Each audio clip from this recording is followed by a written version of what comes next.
Assalamualaikum warahmatullahi wabarakatuh. Kula Muhammad Afif Hibatullah nomor absen kalih dasa sekawan saking kelas sedasa.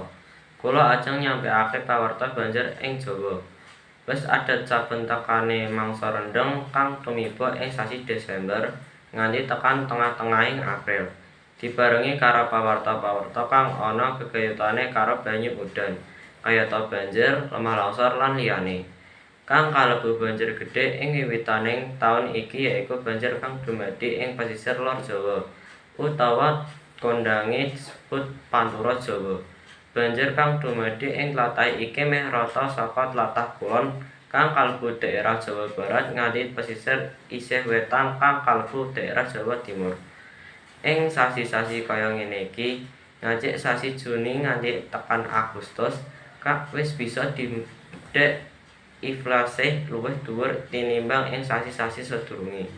Amarga ing sasi-sasi iki akeh warga masyarakat padha ngoyak butuh lan akeh ngotakake raget. Cekap semanten pawarta saking kula, mugi-mugi saged bermanfaat kangge panjenengan sedaya. Matur nuwun. Wassalamualaikum warahmatullahi wabarakatuh.